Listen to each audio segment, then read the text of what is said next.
All right, well, I hope that was good and worthwhile. I mean, like I said, it was on somewhat short notice, but I always trust in him that if he's going to give me something to do at the last second, he'll give me whatever needs to be said. So hopefully that helped somebody with something. This is what we call the Afterburn. If you have comments or questions, you're welcome to come up to the podium here. If you're online, you're welcome to type in, and our Shamish team over there will make note of what you type in, and we'll get those read over the microphone. Okay, so we'll begin here with Ashley. Shabbat Shalom, Rabbi. Shabbat Shalom. I wanted to come up here and say very much thank you for this teaching. This was probably a very warm teaching for me, and I felt like the entire time, one of these days I'm going to come here and not cry. I felt like I was sitting over there, and a lot of the stuff that you were talking here was the same stuff we talked in counseling over and over and over again. And it was like, I felt like I had a father on the sidelines cheering me on, so thank you. You're very welcome. With that, you said something, and I don't know what sparked it, but something along the line, you were talking about balance. I think you were talking about balance, unless my mind just started wandering. I'm starting to realize this whole, what's the word, not game, because it's not a game, this whole challenge to get to the kingdom, is starting to realize a lot of it's with balance, and being in alignment with Yahweh, and being in alignment with Yahweh equals the yoke togetherness. And I was wondering, because a lot of my stuff that's out of balance is because of my cortisol being sky high because of my past. What's a good scope to realize when you're out of balance without things going haywire very quickly?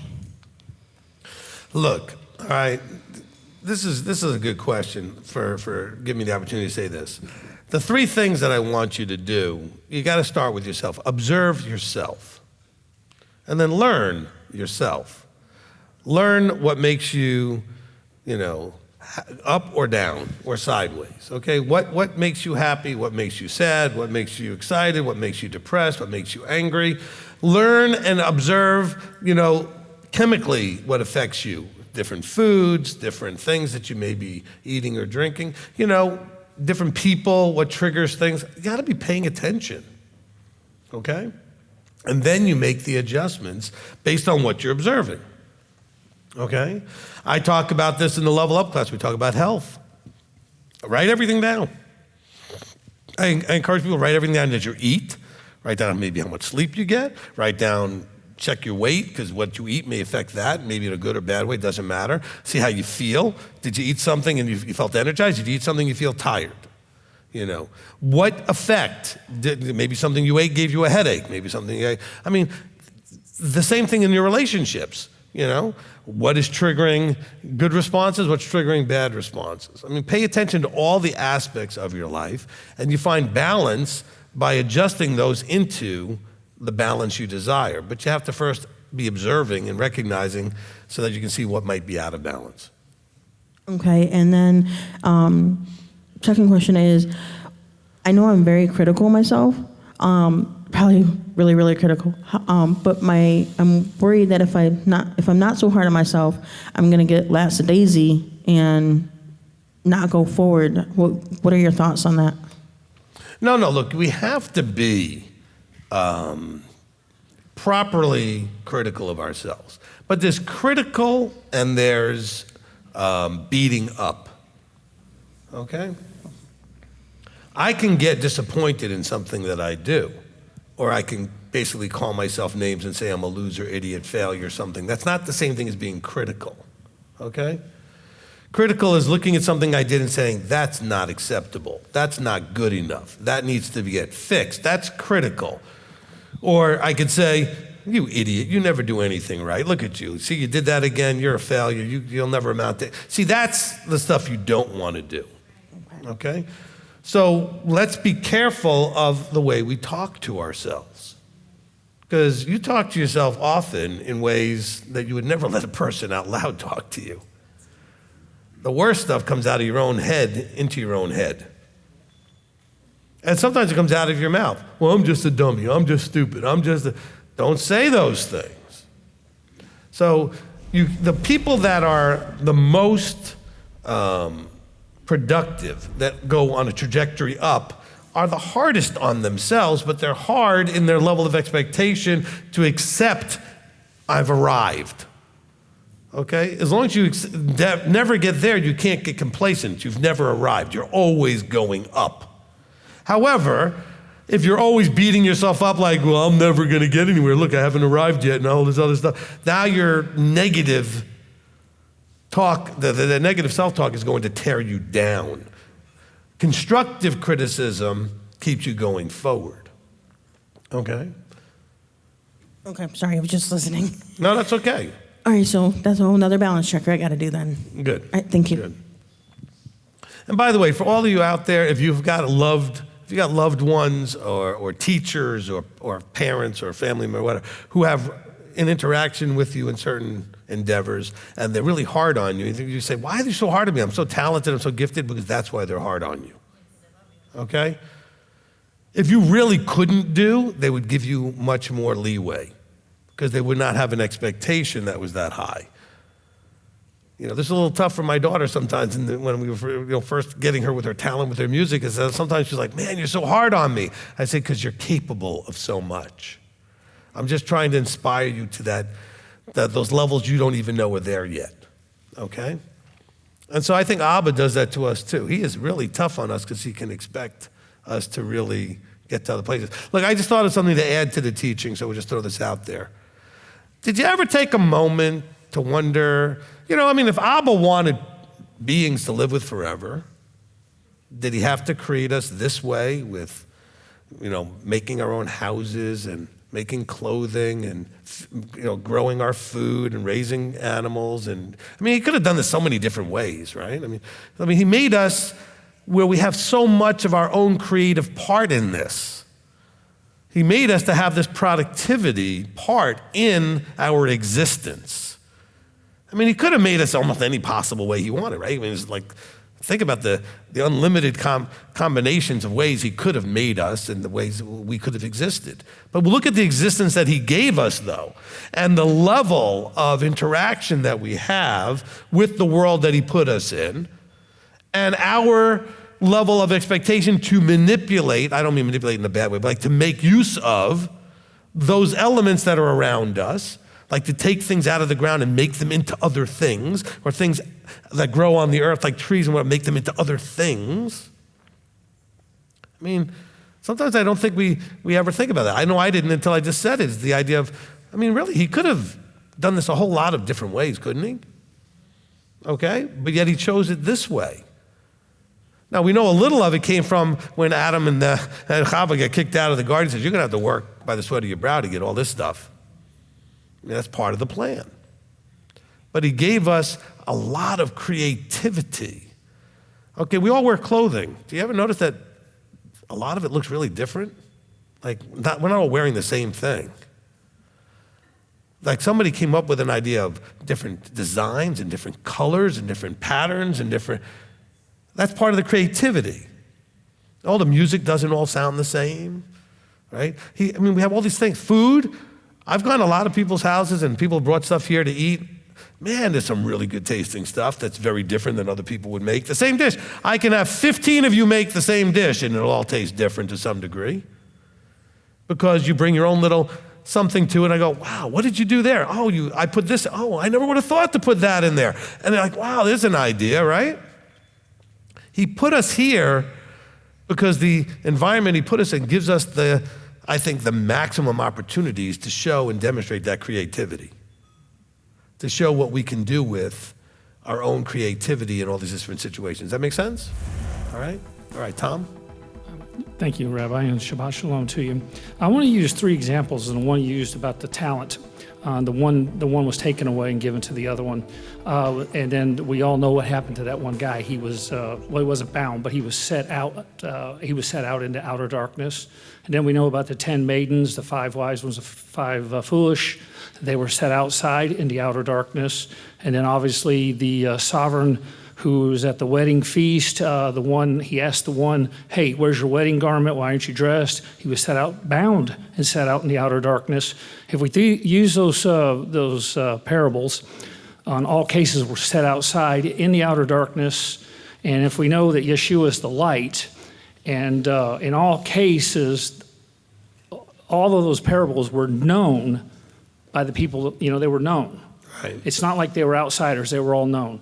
Are we to believe that those are examples of people that are in covenant and they're there, yes, they're set outside, like you use outside the camp, or they're outside the gates. They're still there, but they're outside the gates, and like the wedding feast. The wedding feast is there. Obviously, it's at night as the ancient Hebrew wedding model. The wedding's taking place. The light's inside. The darkness is outside. So either in a millennial or the kingdom, however you would obviously know that, I wouldn't. But the people that are there, they're in the outer darkness, and obviously in the church they would call that hell. We obviously in this room or people watching know that that's not the case. They're set outside in the outer darkness, but obviously they're there. They've made it to wherever there is. And since I've only been in this since the first of the year, that's my question, is the outer darkness part of those parables. Maybe you can make that a little bit more clear to me. Does that make sense, the question No, I I'm understand asking? the question. Yeah, I understand the question. Okay.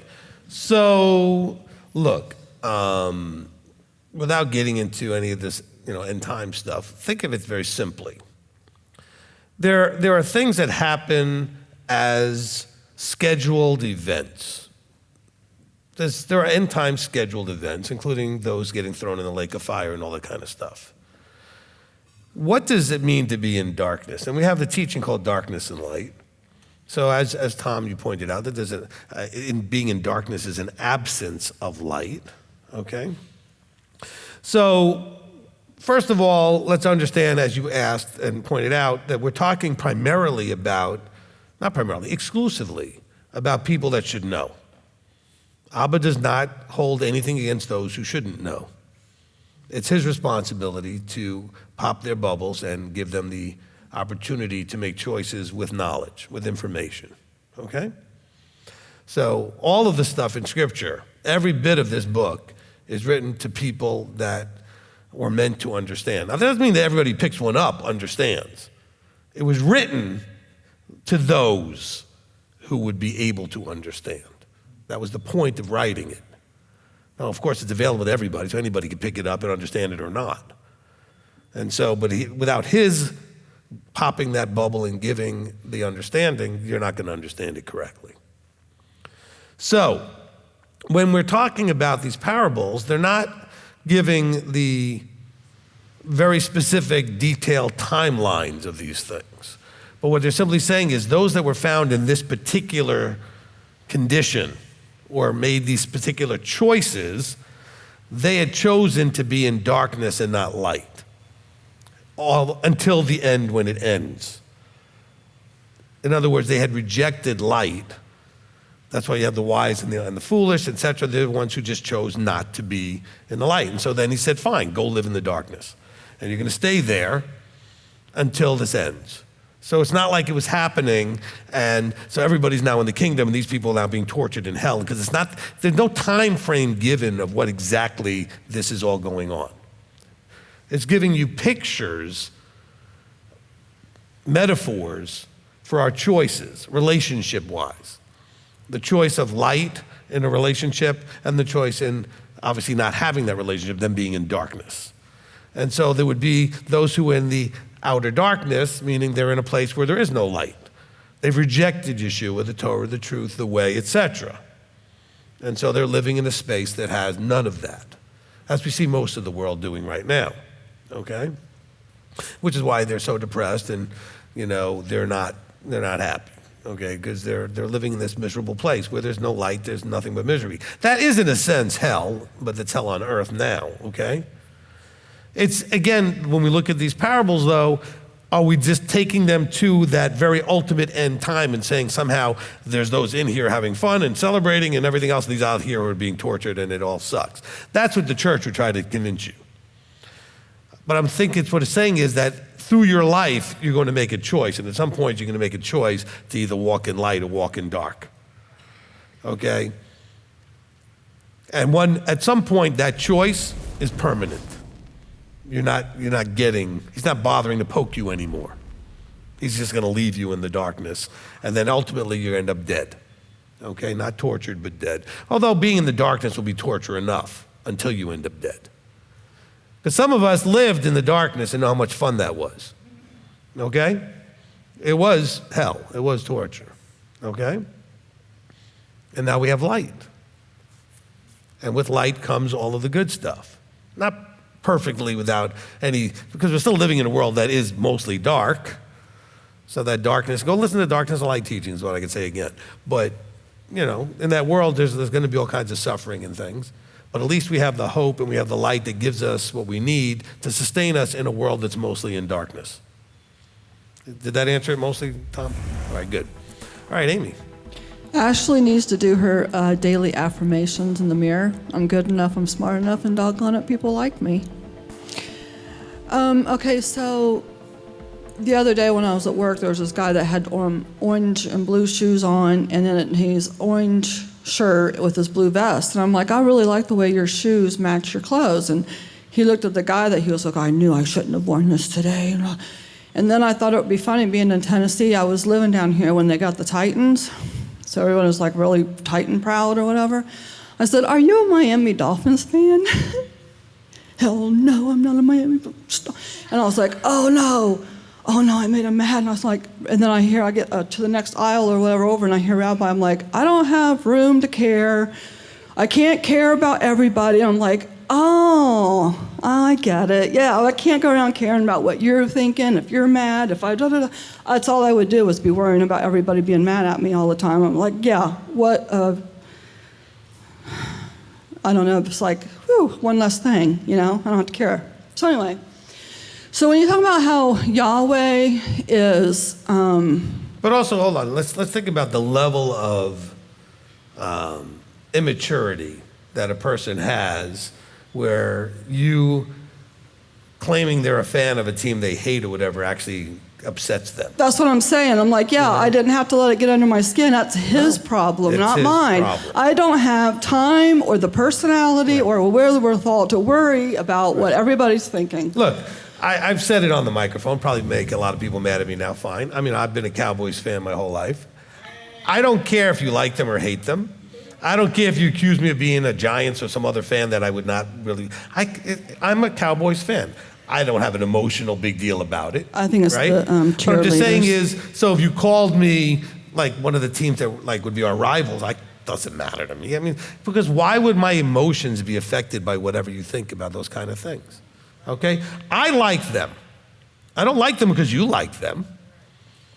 Okay? And I don't like them because you don't like them. So what do I care if you like them or not?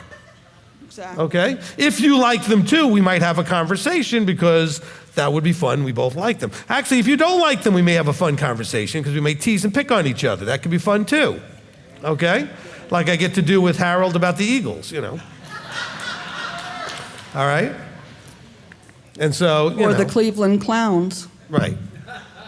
No, the best was at a feast one time. We were at another building. We were renting a building at a feast, and we were packing up at the end of the event, and it happened to be a Sunday, and the Cowboys and the Eagles were playing, and I was like, oh, look, another interception.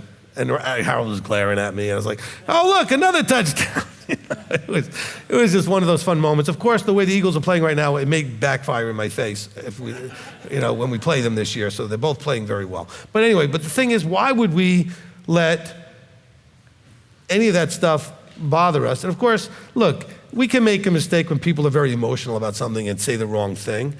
But the level of reaction is because there's an immaturity there on their side. And You certainly weren't meaning it that way. I think for me, though, is that I've spent most of my life internalizing everything and taking the blame for everybody's bad hair days or whatever. I'm like, Right. I'm sorry, whatever. And I'm like, no, I don't have to care anymore. It's good. Okay, so anyway. Yeah. So when you talk about how Yahweh wants us to praise Him and worship Him and sing praises and everything. So I've heard people out in the world like, what a narcissist, and how conceited and this and that. So I'm like, no, I think it's because if we're focusing all of our attention on Him, then we're not going to be wandering off somewhere else. Is that what it's all about? It's not about me, look at me, worship me. It's more pay attention. This is what you need to be paying attention to. Well, it's yes, but let me kind of clarify that with he does want it to be me, me, me, because with our focus on him, everything works well. And so a couple of things happen in praising him. First of all, we are in a world of appreciation, right? And so when we're in an appreciation space, right, then things tend to be much better, right? You know, every motivational guy out there will tell you to have an attitude of gratitude, so to speak. Well, what are you having gratitude about? Well, my relationship with my Creator. Okay, so I want to sing praises to him because he is the reason we exist. He's the purpose of all of this. So where else should my focus be, you know? And so, you know, look, when you're in love, whatever that looked like when you first were in love, that's all you did was think about that person all the time, all day long. Because they made you happy, made you feel a certain way. They did whatever it was, a whole combination of things that made you have these feelings. Well, that's the way he wants us to focus on him because of all of the things relationally that he does with us and provides. So it's not a selfish thing. It's putting our eyes correctly. So once you're married, this is what makes a good marriage. If you don't have all of that only focused on him and then your spouse, then you're going to have a problem with your spouse. Because if you're focused, ladies, you guys have a real problem when you do this with your children. You start focusing on them above your husband. Husbands, you have a problem with the ladies when you start focusing on your job above your wife. Okay? Now, you need to do your job, but she cannot think that you love the job more than you love her. So it's to our benefit to make sure that we're communicating that our love is in the right way. So Abba says, praise me, love me, focus on me, because that's the right relationship between us and the one who made us. And so he's constantly letting us know this is how it works, okay? And so if you're not saying nice things about your spouse and thinking nice things about your spouse, you probably have a cruddy relationship with your spouse. It's just the way it works, okay? Okay, Janet. Shabbat Shalom, Rabbi. Thank you for the teaching. That's really good. So I was thinking about the final exam, right? Remembering when I was in college and everything else I did, and you were saying the trials that we get in life are like midterms or quizzes or whatever. So the final exam is not about head knowledge, right? It's about doing and about how you're doing things. So obviously, I don't know if you can answer my question, but I was trying to figure out how is that going to look like. The final exam is simply him looking at you and thinking, okay, where have you ended up? Where are you in terms of the way you see him? Where are you in terms of your obedience? Where are you in terms of your commitment to covenant? Where are you in terms of your holding fast and clinging and that kind of thing? Okay, he's just going to look at the full picture to see where have you ended up. Okay, so it's not so much about your grades from all this. Isn't like in school where your quiz scores matter. They don't matter. What matters is where you end up. Okay? I mean, you may have gotten some really bad quizzes, okay, where you just failed miserably and didn't learn what you're supposed to, so then things got a little elevated and then you did better later. What matters is, you know, making decisions is the reason you exist. I talk about that teaching, right? And so he's going to see where did those decisions ultimately take you, right? Because we talk about thoughts eventually lead to emotions being attached to them, which lead to actions, lead to habits, lead to the final exam, your destiny. Who are you? Have you become transformed and conformed into his image? Who are you is what he's going to look at. Not who were you and how did your journey go, etc., but what was the end result? Because your journey's not mine. Everybody's journey's a little different, right? Some of you went through all kinds of traumas, and others went through equal traumas, just very different traumas. Others went through an easier time, others went through a hard. It doesn't matter. Your journey's your journey. But what was the end result? Did you come out of it with your unique personality being in character like the Messiah? And that's what you're being judged on at the end. Did the journey get you to the end result you were looking for? Okay? All right? So it's kind of like if I gave you an assignment to build a house, a dwelling place, And, each of you could go and build it with whatever materials you want. I don't want to get to like the 3 pigs, but I'm just saying is you build it any way you want. You can build it out of bricks, you can build it out of straw, you can build it out of wood, it doesn't matter. My first thing I'm going to look at is to say, did you actually build a house? Because that was the assignment. Does it work? Is it a house? Now, he gives us some parameters of what he's looking for out of us. He wants us to be Torah observant. He wants us to have the fruit of the Spirit. So he's going to look at you in the end and say, do you have love, joy, peace, patience, etc., especially in the adverse circumstances where it's hard to have them? Do you keep, obey, and submit to my authority in the things I told you to do, like Sabbaths and all these other things, holy days, etc., right? Do you treat people loving each other like he says, love your neighbor as yourself? I mean, do you treat people correctly and fairly? Okay, have you avoided the commandments that talk about, these adverse ways we might treat people, stealing and murdering and everything else that we might do to them? Not giving them a proper day's pay for proper day's work and whatever, okay? Not returning things that we find that they may have lost, whatever. He's going to look and see what type of person you are at the end of all that. Not how well you did and how many times you screwed it up on the way to the end. Because you might not have been that good at this stuff when the journey started. You may have been the one who was stealing and taking advantage and harming people in some different ways and whatever other dumb things that we all did when we were younger, right? But he's going to be looking at you in the final result. What did you become?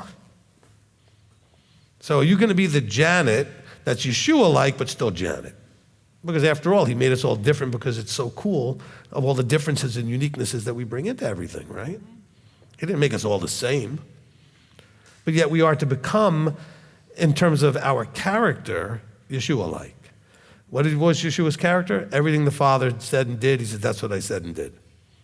I trusted him fully with my life. I trusted that he would give me what he promised to give me. So that full, true emunah, trust, belief, with Torah obedience, because of your trust and belief, with the fruit of the Spirit coming out of your growth maturity-wise. Because if you're immature, you can't do the fruit of the Spirit properly. It takes a maturity emotionally to be able to do those 9 aspects of the fruit under the adverse conditions. You can't, if you're not mature enough, you can't love an enemy. You can have joy in a trial. You can't be, having peace when all hell is breaking, chaos is breaking out around you, okay? You can't do that. It takes a maturity to have all that, right? Okay? Did that help? Beautiful. Yeah, of course, always. Thank you. That was really good. My second question was about examining. Yeah, hold on. I just want to emphasize that one more time. For all of you that have a real hard time forgiving yourself and everything else, he is not, in my opinion, going to judge every dumb thing you did. He's going to judge where you end up. Okay? So fix all the dumb things you did and stop doing them. But where do you end up? Who are you in the end? Okay? That's what he's judging. Okay, all of us were things that we hopefully buried, and that's the whole point of the picture of burying that in the water, etc. You want to have that old you die. So stop worrying about him judging all the things that you've done. He's going to look at you and see, well, what was the end result? Did it eventually get you to be what I wanted? If the answer is yes, you'll be fine, right? So you're trying to end up there. I just want to reemphasize that because a lot of you are having a hard time with, I don't know how he could love me. I did all these terrible things. Everybody in this room did all kinds of terrible things. Stop worrying about you, what terrible things you did, okay? Every one of us did something at least that was worthy of death, probably hundreds of some things. It doesn't take much. I mean, any kind of commandment breaking is pretty much worthy of death, right? So, ease up on that and focus on, have you changed? Have you grown? Have you transformed? That's what he's going to look at, okay? When you look at your child and your child is now married with kids, you're going to look at that child as they are right now, not as they were when they were 8 and they were like, stealing cookies out of the jar and breaking stuff and saying they didn't do it or whatever they were doing, right? Okay? You're not looking at them the same. You're looking saying, wow, that's been a pretty big journey. Now they have their own kids and a life and they're doing okay or whatever it is. So you're going to look. Or you're going to see their life's a disaster and say, well, they learned nothing. And that's what you're judging, is you're looking at them where they are now. You're thinking, man, it would have been nice if you learned something along the way. Or you say, wow, I'm very proud of you. You learned something. But you're looking at them where they are right then at the end. Okay? Go ahead. Thank you, Rabbi. So when you started, I don't know if when you started, but at some point you were talking about how we need to examine ourselves. So the question that I think you were asking, you were telling us to ask ourselves is, are you maximizing or squandering? So I was thinking about the question, what are we doing, right, with what he gave us? Or what am I doing with what he gave me, particularly? So for some reason, I thought of like kind of a two-part, like the opportunities, like the 1,200 slots volunteer that were provided for all of us. What do we do with that, right? Mm-hmm. But also, like every opportunity that we have to serve here, thinking about that. But then I thought about, wow, but what about the rest of my life, right? So I have so many areas in my life that I'm actually trying to produce, right? At the same time, I can be an overachiever at times. I can put more than what I can handle. So how do you, in terms of personal development, right? How do we say good to work on like a goal or two goals for 3 months at a time? Is that something that you recommend for Look, people? You just have to know yourself, okay? I can't tell you what works for you that will work for anybody else, okay? You have to know your own bandwidth. You got to know what you can handle.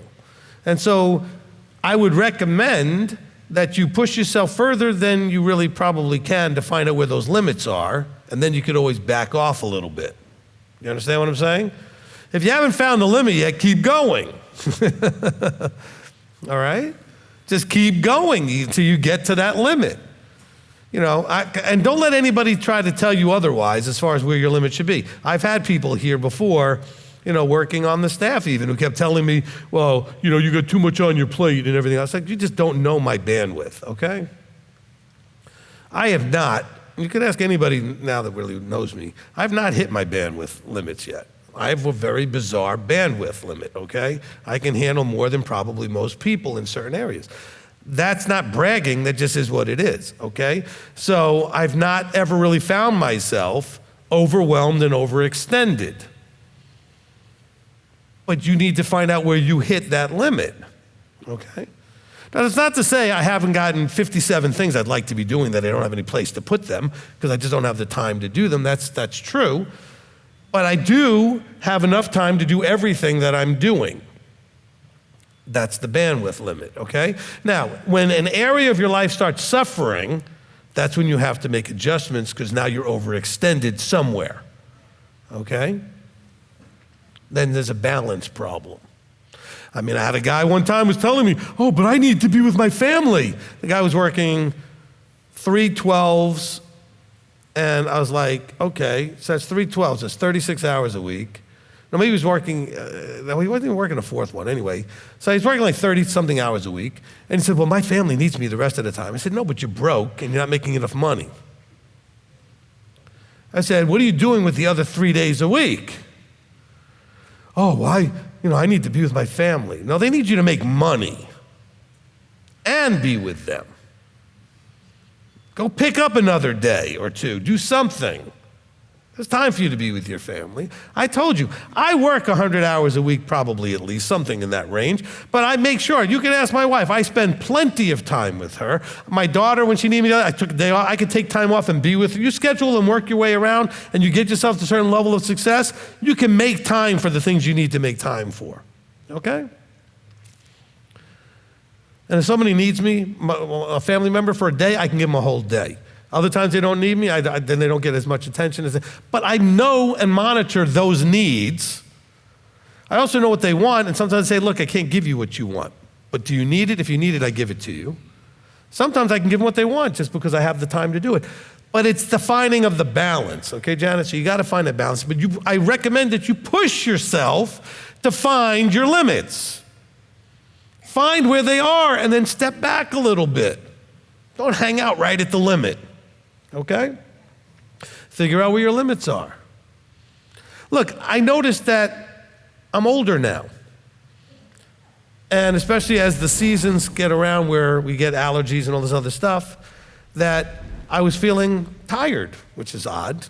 I don't just, so you know what I did? I slept in a few days. Unusual, but I did that because I saw that I needed that. Doesn't mean that I didn't get any work done that day, but I slept in. So I recognized I needed something, okay? Now, you may not have the freedom to just sleep in. You don't work for yourself. Fine. Then you have the freedom to go to bed earlier, do a little less something, and then you get the same. It works out the same. Okay, take something off your plate. I took stuff off my plate. I chose to sleep in instead of doing something else that morning that I could have done. The point is I chose to get more sleep. I could have done it any which way. So I don't want you misunderstanding, oh, well, you work for yourself, so you can do what you want. Not really. I've got appointments and things, so I don't really always get to do whatever I want. I purposely make schedules and things, but you could, if you want, 8 or 9 hours sleep because you're really not feeling up to something, so go to bed earlier. Give yourself something that you need, but monitor what you need. I feel great now. I had a couple of 2-3 days where something about the way the weather was, whatever, just felt like I just needed to get some rest. And by the way, my body clock doesn't work where I could just go to bed earlier, so I got up later. It's the way I work, okay? Thankfully, Abba's allowed me to have career choices that had me work for myself enough where I can actually choose to just get up later. So I was getting a full 8 hours instead of 6 hours. And that made a lot of difference for me for a couple of days. All right? And so it's monitoring yourself, though, is the point, right? And being aware. Know when you're pushing yourself too hard. I'm not so sure I was pushing myself too hard, but something had changed where I just was tired. It could have been, it's cold, flu, allergies season, whatever, and I just was getting a little run down as my body might have been fighting something or whatever, and I just realized I was tired. You know what? When you're tired, sleep. When you're hungry, eat. It's not that complicated, Problem is we ignore these things, okay? We eat when we're not hungry. We don't sleep when we should, or we sleep and lazy around when we don't need to sleep. Okay, we have to do things at the appropriate times in the balance. Okay, Rob.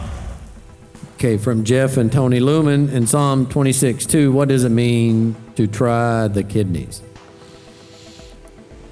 All right, so, there are idiomatic phrases in every culture, in every language. Okay, idiomatic phrases meaning things that the culture knew what they meant, but they're not a literal thing, okay?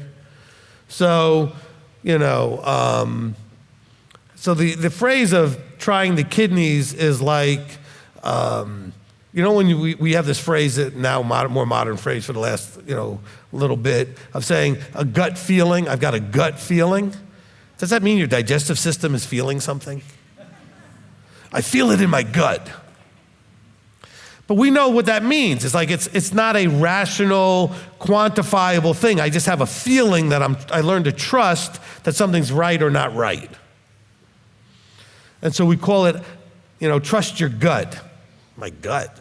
Meaning something inside that's digesting and processing everything around you and is giving you some insight. So the kidneys, same idea.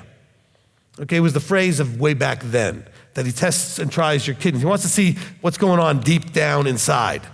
Not just your heart, but what's your gut telling you? What's really going on inside? Sometimes the phrase may be, he knows and pierces down to the marrow. Okay? Another similar idiomatic phrase. Okay? And we have lots of those, okay? I had a guy once tell me, after listening to a teaching, I'm as lost as a ball in the tall grass. So what does that mean? I haven't got a clue. What does that mean? Okay, we have all these phrases that we say, right? And so we don't know. Because we have phrases. And those phrases change generationally and over time, so they don't mean the same thing, okay? Every generation has their phrases. And so we're reading stuff in the Bible that was, from way back when, they had a phrase where, our ancestors, chewed sour grapes and their teeth hurt. What does that mean? Okay? And so, but they understood the phrases. And so when you're asking that, it simply means that the Father not just checks our heart, our emotional stuff, but digs down to the deepest parts to see what's going on. Okay, so that's what the phrase means. Okay, next. Okay, from V Natural 49. Sometimes I feel like I'm the jack of all trades. How do I know what the scope of my talent is? The things that I do well, I don't feel like it's significant, like I want to be better than what I am. All right, so I almost wish I had from years ago, we did a thing that was like an intro to men's discipleship, and part of it I had the men do was create a vision statement, okay? So your problem really has to do with, you probably at this point have no idea where you really want to end up as far as in all the areas of your life, okay? And so you're a jack of all trades means you do a lot of different things and you do them relatively competently, that's fine, okay? But what do you want to be? Who do you want to be? I'm not just talking about like you want to be Yeshua-like, okay? Do you want to be,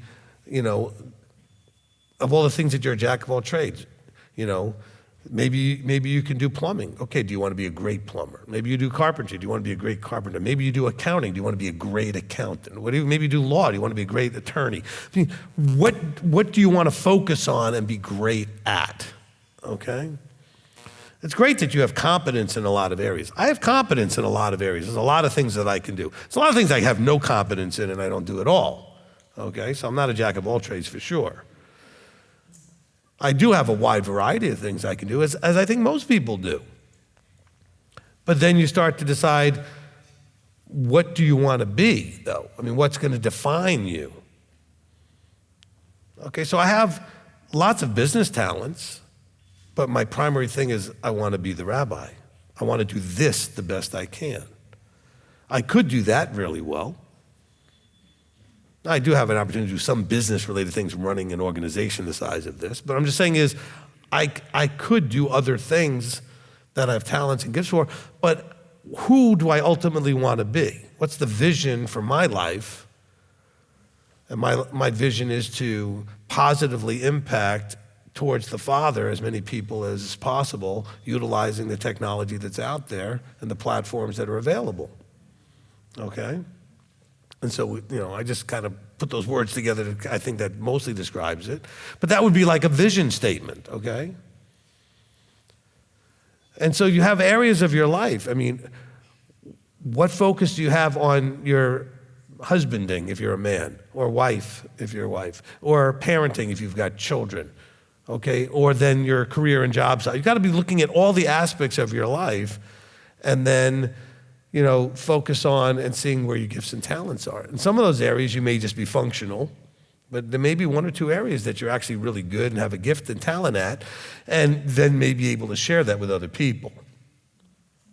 Maybe you become really good at some health-related things, or you find out you're really good at counseling and talking to people, and you go into that area. Maybe you're really good at mechanically fixing and building things, so you go into that area. And this blesses people because that's where your gift and talents are, all right? And we know the difference between a talented person and not. Look, I don't know about you, but if anybody's had, cars and been driving long enough, you've brought your car to mechanics that were talented and others that were not over the years. And there was clearly a difference. They all got the work done, but the talented one really figured out what was going on and fixed it right and knew what they were doing, okay? And so, yeah, you can be a jack of all trades to some degree. I would say that you're probably not a jack of all trades because all trades covers an awful lot of ground, okay? But you have a lot of competences. That's good. That makes you, advantageously available to a lot of people to do a lot of things, because you have those skill sets. I love a lot of the guys on our Shamish team because they can do so many of the physical things that anything that comes up, man, they can drive a tractor, they can lay dirt, they can build things, they can construct things, they can fix things that are broken. I got guys who can just do all kinds of great things. And it's incredibly valuable to have all that, okay? And so hopefully that in some way answers the question, okay? But as far as you want to be better than what you are, figure out what levels you are in any of those areas and level them up. Take the level up class, Okay, which by the way is available to everybody now. If you just want to take it, you can sign up and you'll just get to watch the recordings, which, you get actually 2 different classes. So you get basically 12 sessions, immediately available to you, okay? So, next. Okay, from Olivia Dirth, it says, I am in a wheelchair. I'm a 38F, praying and working on my critical thoughts towards people who pray about trivial things like colds. And my health has magnified this. How do I love them like Yeshua? And the follow-up is, I'm worried about my plank and not loving my brother and not being like Yeshua and not passing this test with this state of my heart. Okay, put the other slide back on the screen for me, the first one. The first half of the question. Okay, so it said, okay, I'm just reading it off the screen. So praying and working on my critical thoughts towards people who pray about trivial things. Why do you care? Okay, why? That's the first thing I would work on is, why do you care what other people pray about? Why do you care about anything they do? Okay? You may think it's trivial because you're in a health condition where you have more major things happening, but they're not trivial to them. And even if they are trivial, but why does it bother you? Okay, this is that overly connected thing that we tend to have where what other people do somehow affects us. Why? Well, they're whining about their little thing, and I'm sitting here see, now that's about you. Now it's not about them. Now it's about you not dealing with and accepting your situation. Okay? I'm not saying that's what you're doing. I'm just saying that that's what can happen. All right? But you have to get to the point where caring comes out of relationship. Okay? I generally want all of you to make it into the kingdom. I don't care about most of you or not because I don't have a relationship. I can't really care about you if I don't know you. I care about a whole bunch of you because I have a relationship. It's a lot of you I don't yet have a relationship with. And when I say I don't care, it's not that I don't want you to be there. I can't emotionally engage with all that. How could I possibly do that without a relationship? Okay? This is where people have done so many teachings of late. The subtle art of not giving a bleep, okay? You only have so many of those you can give, and if you care about everything, it's not possible, okay? Then you're just in a terribly emotionally challenged place. You should strongly care about only so many things and save that level of caring for those things that require that, all right?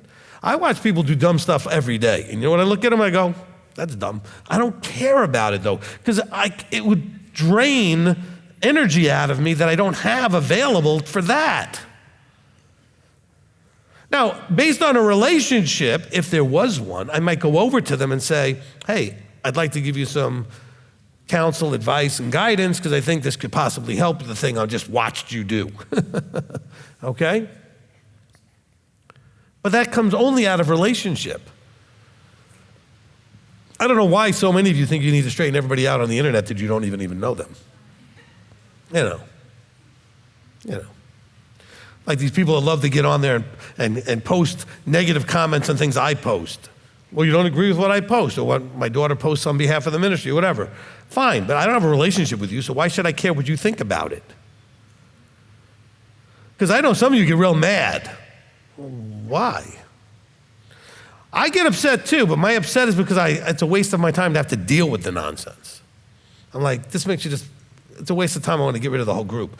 Just because I don't want to keep dealing with the stupidity of people getting in there with no relationship thinking they have to say something. I really don't care what they say. But here's the problem. I've got a lot of babes meaning like young in all of this, that will be affected by these geniuses. Either affected by influence or affected by being emotionally challenged by the fact that they're attacking. And then they'll get upset. Like, oh my gosh. There's a lot of videos out there attacking me. Do you know what you never see in any of them? Me commenting. You see some of the people in our group commenting, and they'll go back and forth and having a good time with that, supposedly. I don't know what they're, whatever. But you never see me commenting. You know why? Because I don't care. And so, Olivia, I'm going to tell you that you're going to have to get to the point where focus on you and what you're doing and those you have a relationship with. Okay? That's the best way to work on your critical thoughts towards people who are doing something you think they shouldn't be doing. By the way, with the color code, you're suffering from a blue problem. All right? So you need to work on that blue problem. Okay? Use the thought that I recommended all of you, where you see something happening and you say the words, that's interesting. I wonder if I need to be involved in that. And the answer should almost always be no. Okay. Shamash Rob, I know it's already 5:30. Anything else that's still going over there? No, sir, that was the last one. All right, good. So excellent job with this teaching today.